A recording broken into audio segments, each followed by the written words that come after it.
lot of thematic and narrative meat to chew on, and a prominent part of its identity is its representation of nature and our connection to it, how nature can be exploited, how it should be respected, and how differing worldviews lead to different relationships with it.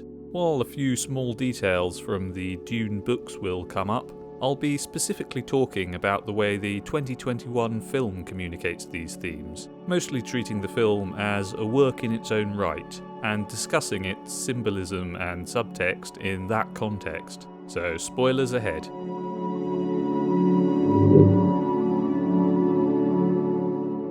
In the film, nature is represented in reasonably holistic, multifaceted ways. It's shown to be harsh, brutal, dangerous, beautiful, useful, and essential to respect and understand.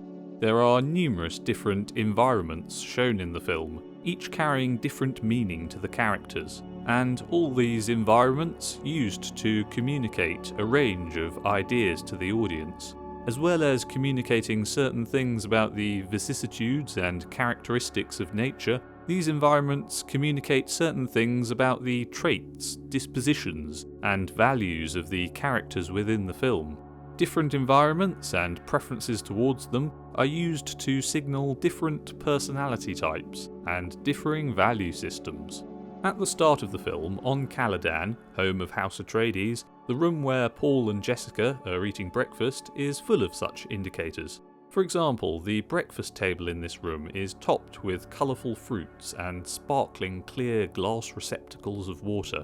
While this family could gorge themselves on the most indulgent of feasts if they so chose, instead they seem to have a more restricted, clean, natural-looking diet, not indulging in a lifestyle of excess like the Baron, but one of balance and discipline, which is also illustrated by every other act of ceremony and procedure in which they engage. The breakfast room on Caladan is filled with bonsai trees, has large windows letting in a large wash of the morning's natural light, and there is a wind chime-like ornament hanging over the dark wooden breakfast table.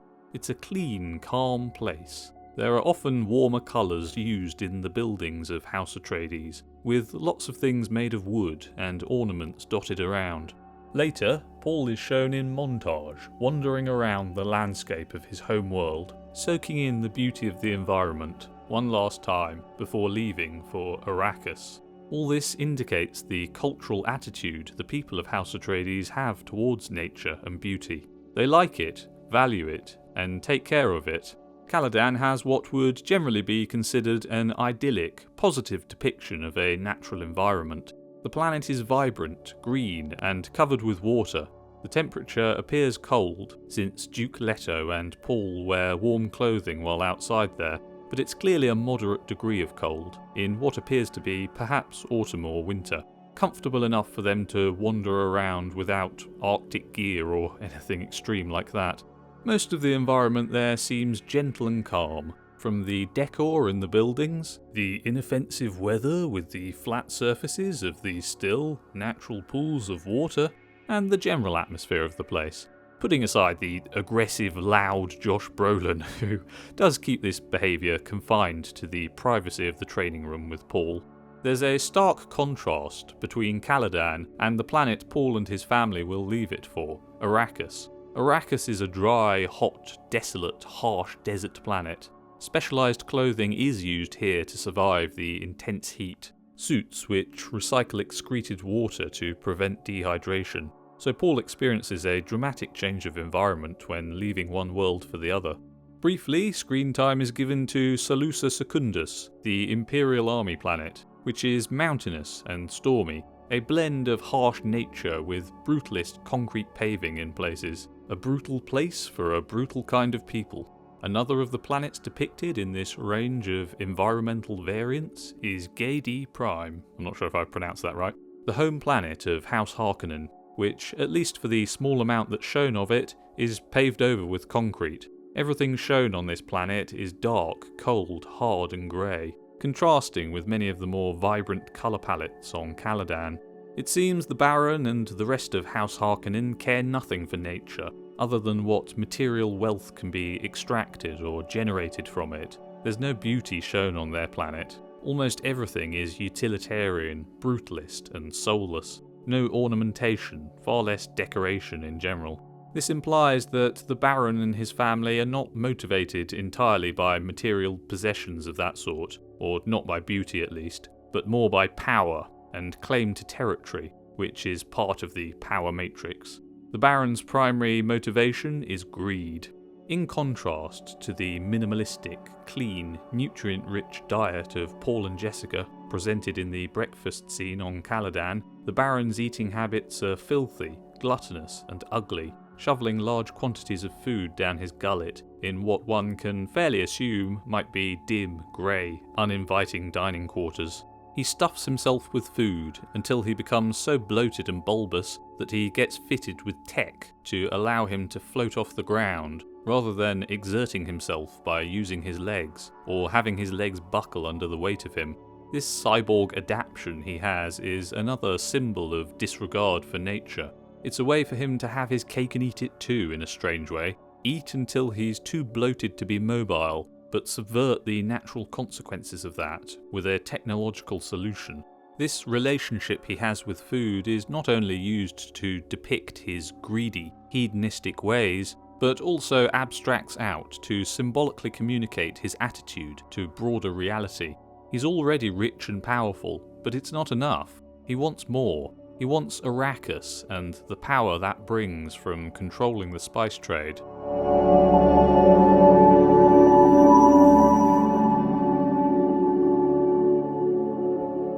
There are perhaps three main different styles of interaction with nature depicted in the film, all via the three main clans in the story: House Atreides, House Harkonnen, and the Fremen. The Fremen act in harmony with nature. House Atreides use nature for industry purposes, but attempt to do so in a respectful, ethical manner, and House Harkonnen are brutal, callous exploiters of nature, with no regard for its sanctity, valuing it only in self-serving ways. House Atreides has a blend of modern and old-world attitudes and practices, when it comes to everything really, but most relevantly here when it comes to their interaction with the wild, untamed lands of Arrakis. Atreides is the house tasked with managing the spice harvesting on Arrakis, and while they are a modern, industrial, conquering force, the magnitude of challenge they face in their mission on Arrakis keeps them on the back foot. The wild desert environment of Arrakis evokes more of a rough, rugged, western pioneering feel, like times of men tackling the Wild West and drilling for oil, a very difficult and perilous thing to do, with high rewards for success and high costs for failure. House Atreides can be likened to the real-world settlers of the Wild West, in that they are at the mercy of the land, wrestling with it, less powerful than it, in spite of what delusions small victories may grant them. Despite the opulent, impressive, controlled, regal face of their operation, they are forced to be more scrappy, as they're out of their depth in many ways, again like the Western oil drillers. There are obvious allegorical elements to the story, exploring real-world geopolitics around the disregard for an indigenous population by an imperial natural resource extracting force, what natural resource extraction means for indigenous populations disrupted by that initiative, and what it means for the civilization pursuing that initiative. What are the ethics of it? What are the broader results over time? What kind of ethical or material costs may result from these practices for all parties connected? Once again, the real-world parallel for the spice trade is the oil industry, and that specific comparison is pointed at in the film with the images of the Baron emerging from and sinking back into a bath of black liquid.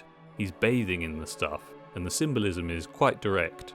The colonizers, House Atreides and Harkonnen, are juxtaposed to the Fremen in that the Fremen are more in harmony with nature, part of the ecosystem, rather than the dominators of it, and the colonizers are modern, technologically powerful industrialists who try to conquer the land rather than fall into harmony with it.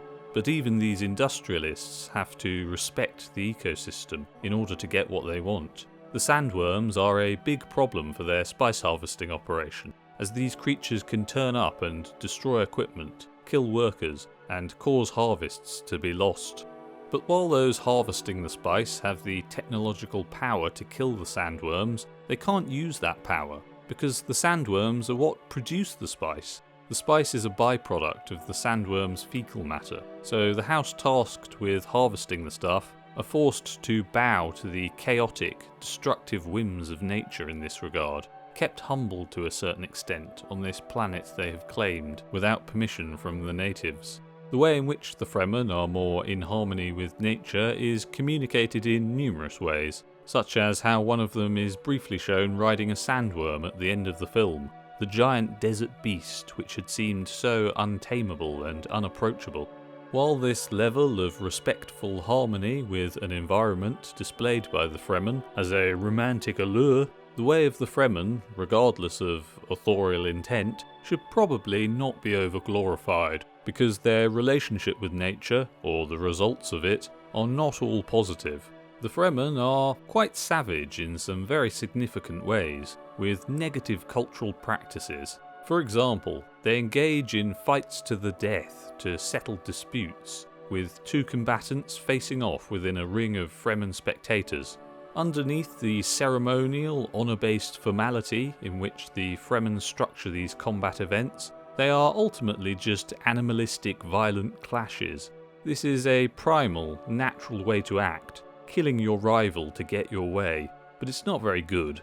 Obviously, the better way to settle disputes is by not doing that, by finding peaceful resolution. This barbaric conflict resolution system is one of the negative aspects to embracing nature so entirely, although the supposedly civilized clans are little better, engaging in rather primitive warfare too, as in spite of their advanced technology, they fight largely by clashing blades on battlefields. But it does seem like generally there would have to be a more extreme reason to engage in it than the Fremen have. Gurney Halleck is always quick to draw a blade, and always ready for a fight, threatening people in situations where it really isn't called for. But still, he's one man, and is frequently reined in by the Duke's more calm, civilized hand. Moving on to a slightly different territory of this nature interaction topic, the presence of the palm trees, date palms as they're called, is an interesting sign of multiple meanings. The trees are sacred and maintained for ritualistic purposes, which shows a kind of reverence, humility, and love of nature. But they're also maintained in defiance of nature, as they wouldn't naturally survive on Arrakis. Each tree has to be watered with the equivalent of what 5 men would drink a day. It's a rather indulgent, wasteful luxury to have them there. Water is such a scarce resource on Arrakis, and all the measures and technologies used to preserve it are very elaborate. When House Harkonnen invades the Atreides settlement on Arrakis, these trees are briefly shown engulfed by flame, either catching fire as an inadvertent consequence of the battle, or deliberately burnt by the invaders. The burning of these sacred palm trees is a poignant piece of symbolism. While House Atreides has respect for the people and land of Arrakis, trying to act kindly and ethically there as much as possible, the people of House Harkonnen are callous brutes who have no respect for the sacred, and leave the symbols of sacred ideals burning in their wake. House Harkonnen and the Imperial battalions assisting them are only there to conquer, kill, and dominate. Following on from this mention of combat and brutishness, there is the recurring motif of bulls and bullfighting, which appears when a character is about to enter a dangerous or deadly situation, forecasting the potential doom.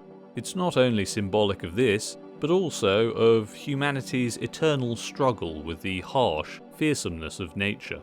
The bull is literally a product of nature, as well as representing nature more broadly in the film.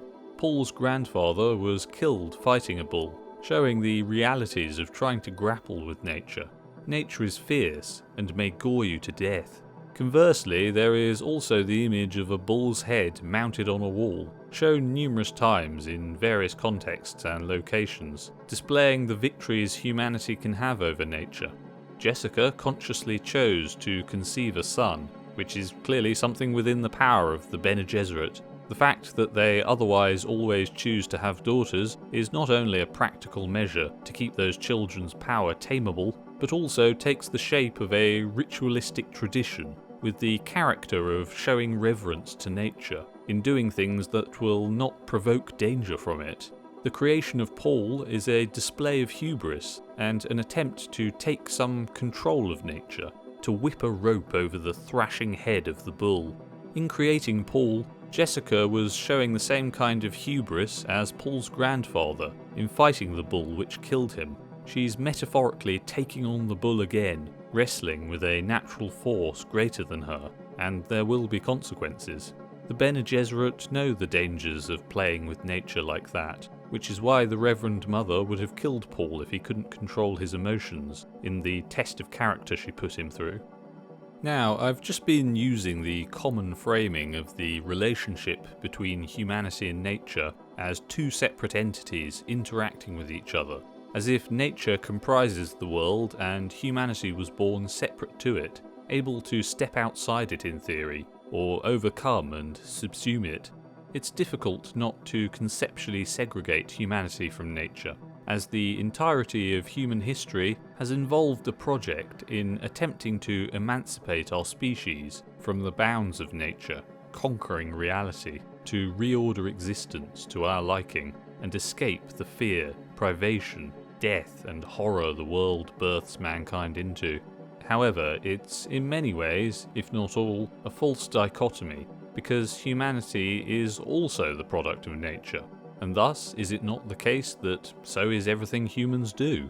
There's perhaps no real battle between our species and some kind of personified spirit of Mother Nature. Nature is indifferent to that battle. That war is one-sided. Everything we do to conquer nature is maybe just a part of the process of nature, in spite of our misapprehensions to the contrary. We're animals following our programming and reacting to the environment around us. Like all other species, we're no different to the bull in that regard. It's fighting nature embodied in man, just as much as man is fighting nature embodied in the bull. It's all a circular process. There is no escaping nature.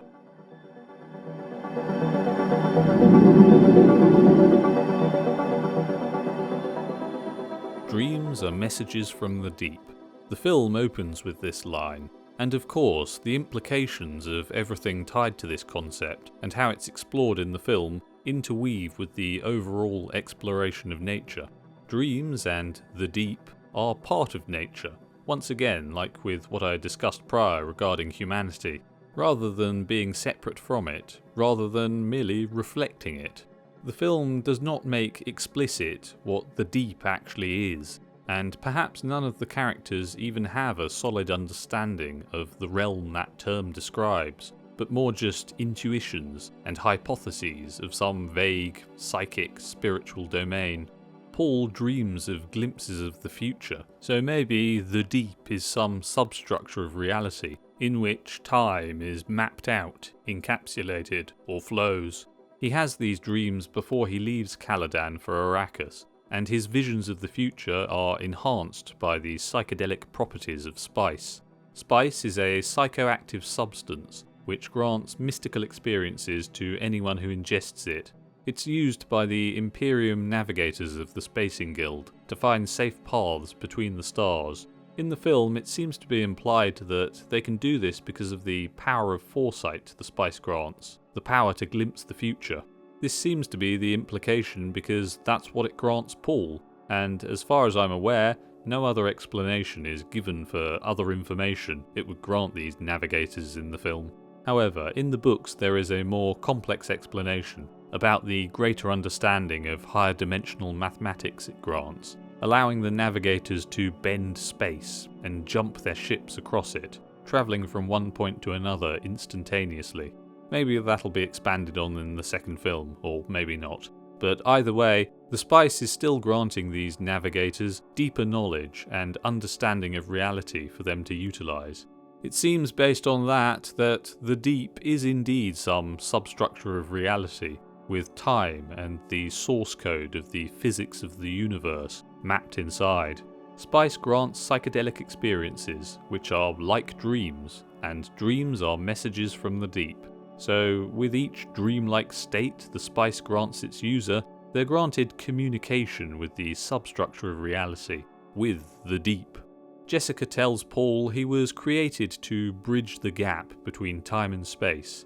It seems that Paul's trajectory is to become united with the deep, to dissolve the barriers between that domain and the one in which his physical body resides, accessing that obscure, invisible domain of the deep as if taking in the readily available information from the physical environment around him, or even further, as if the deep were his own mind, as that realm and his consciousness become so connected that they function in unity. In becoming the vessel which bridges these two domains, the pin which pierces a hole between realities and lets the waters of one flow into the other, what titanic, terrifying force of nature does Paul represent? He won't merely be a man, but a tsunami washing over every territory of the universe.